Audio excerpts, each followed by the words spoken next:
everybody come back into class now. Get in your seat and get your pencils and your notebooks, and everybody settle down. Come on, all you students of history, you students of the law, settle down. I'm ready to teach you a few things. What happens if President Donald Trump does not concede the election? I talked about it in a previous video, but I'm gonna cut right to the chase. It's happened 2 times in history. It happened in 1800. It's happened in 1824.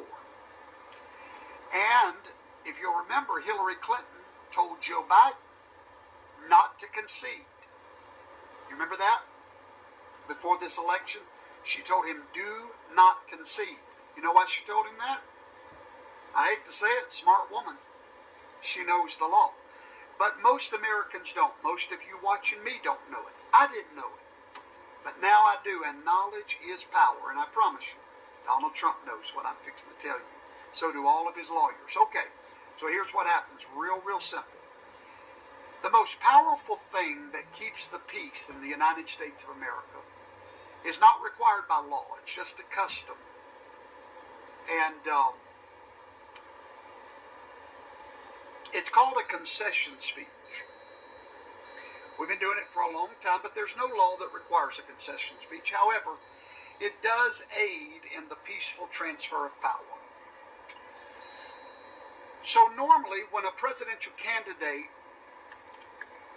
is in a fight for the presidency, it's a powerful position. It's like a throne, a king fighting for his throne. He has supporters.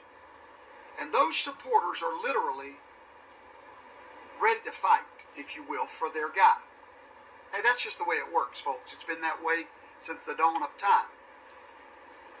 At the moment of the concession speech is when those people that support this guy are pretty much given the green light to simmer down, go back home. It's all over.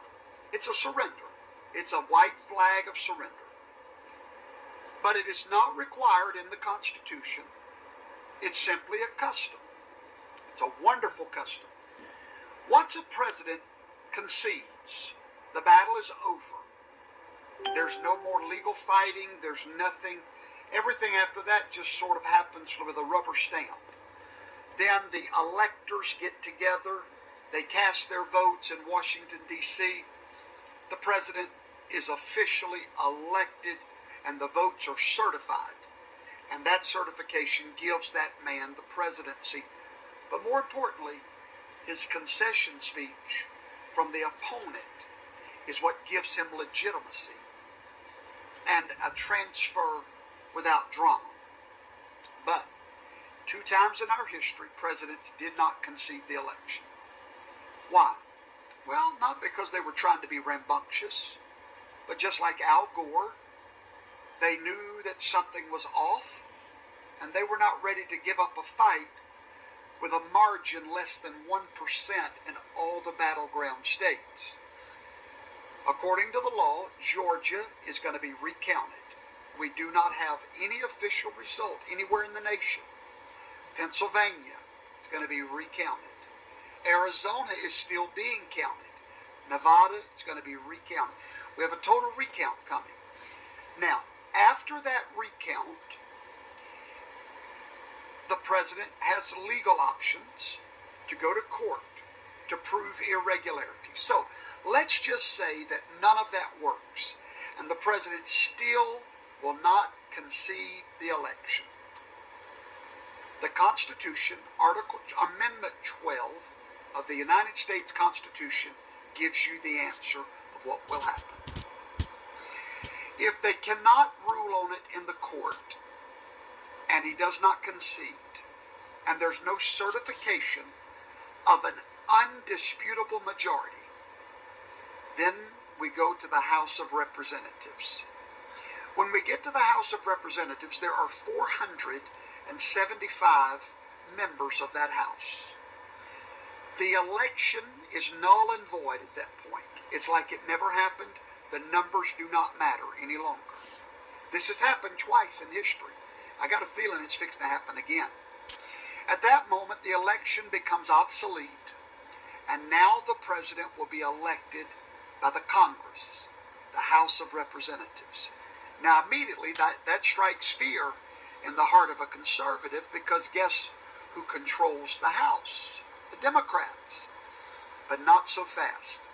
The Constitution goes on to say in that article that each state in the Congress gets one vote, not each representative.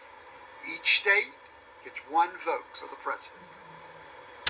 Well, there are 50 states in the House. Of those 50, 37 are Republican. At that moment, a Republican Congress will officially, constitutionally vote in the next president. Why do you think Donald Trump has not conceded? He knows these things that I'm telling you. He understands that there was illegitimate votes cast.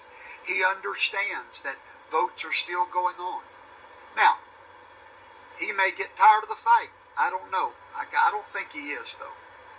But he does have a constitutional remedy to his dilemma.